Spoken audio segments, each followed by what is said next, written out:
কিন্তু একটি কথা বলছিলাম আপনাদেরকে যে মদিনা শরীফে একজন পাকিস্তানের মুফতি সাহেব হজ করতে গিয়েছিলেন। তখন হজ করতে গিয়েছিলেন যখন মক্কায় তেলের খনি বা সোনার খনি বার হয়নি। মক্কা থেকে হজ করে যখন মদিনা শরীফে আমার নবীর রওজা মদিনা শরীফে আমার নবীর রওজা শরীফের সামনে থাকতে লাগলেন।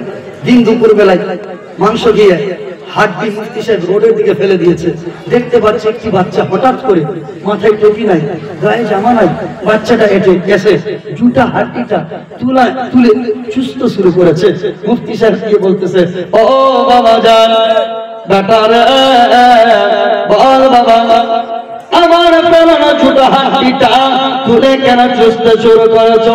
বল তোমার কি মা নাই, তোমার কি আব্বা নাই, তোমার কি দাদু দাদি নাই? বাচ্চা বলতে লাগলেন, মুফতি সাহেব আমার মা যদি থাকতো মাথার অবস্থা এমন থাকতো না, আমার মাথায় টুপি থাকতো। আব্বা যদি থাকতো আপনার পেলানো জুতা হাড্ডিটা তুলে চুষলাম না, আমি ক্ষুধার্ত অবস্থায় থাকতাম না। আমার দাদা দাদি যদি থাকতো গা খালি থাকতো না, গায়ে জামা পরিধান করা থাকতো। মুফতি সাহেব গো না না না, আমার মা নাই, আব্বা নাই, দাদু নাই, দাদি নাই, আমি একজন অনাথ সন্তান। মদিনার গলি গলি ঘুরতেছিলাম 3 দিন ধরে, আমি 3 দিন ধরে অনাথ অবস্থায় আছি, 3 দিন ধরে কিচ্ছু খাইনি, এই মদিনার গলি গলি ঘুরতেছিলাম। আপনাকে দেখলাম দুপুর বেলায় খাবার খেয়ে জুতা হাড্ডি রোডের দিকে ছুঁড়ে ফেললেন।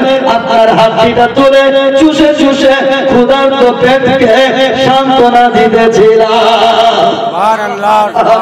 মুফতি সাহেবের দয়া হয়ে গেল। আরে এতিম বাচ্চা মদিনার গলিতে ঘুরতেছে, বাচ্চাটার হাতে মাথায় হাত বুলালো, বুলিয়ে বলে,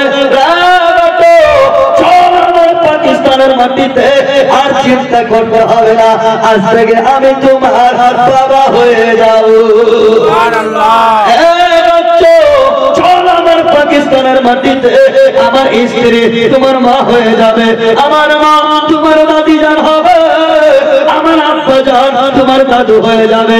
আমার 2টা ছেলে 15 বিঘা জমি 7.5 বিঘা করে দিতাম, দিব না 5 তোমাকে দিব, 5 বিঘা করে তাদেরকে দিব।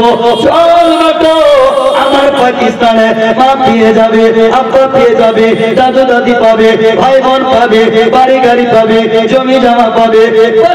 বলতে লাগলো, মুফতি সাহেব আপনার পাকিস্তানে বাবা আছে বলে আছে, আপনার পাকিস্তানে মা আছে বলে আছে, আপনার পাকিস্তানে দাদু দাদি বলে আছে, আপনার পাকিস্তানে বাড়ি গাড়ি বলে আছে। মুফতি সাহেব আপনার পাকিস্তানে এই সমস্ত জিনিসপত্র পাবো, মা বাবা পাবো, দাদু দাদি পাবো, একবার বলেন না আপনার পাকিস্তানে কি এই যে মদিনাতে দয়ার রাসূলের রওজা আছে, এই রওজাটা কি আপনার পাকিস্তানে পাবো? মুফতি সাহেব বললেন, আমার পাকিস্তানে সব পাবে রে, কিন্তু দয়ার রাসূলের রওজা পাবে না।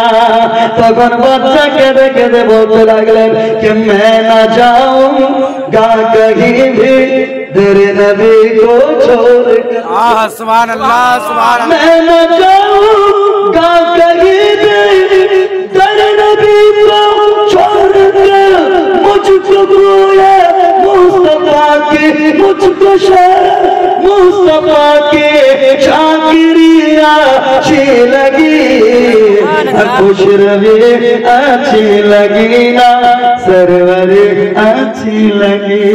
हम फकीरों को मदीने, हम फकीरों को मदीने की गलियां अच्छी लगी, खुश रवी अच्छी लगी ना, सरवर अच्छी लगी। जोरे बोलুন সুবহানাল্লাহ। হুজুর আপনাদের জীবনী বক্তা মাওলানা আলিমউদ্দিন সাহেব উপস্থিত, বক্তব্য আর করছি না, আগাচ্ছি না, কিন্তু আপনারা সব সময় মনে রাখবেন মাস্টার হোক, ডাক্তার হোক, প্রফেসর হোক, যতই বড় কেউ হোক, একজন আলিমের থেকে আর বড় সম্মানীয় হতে পারে না।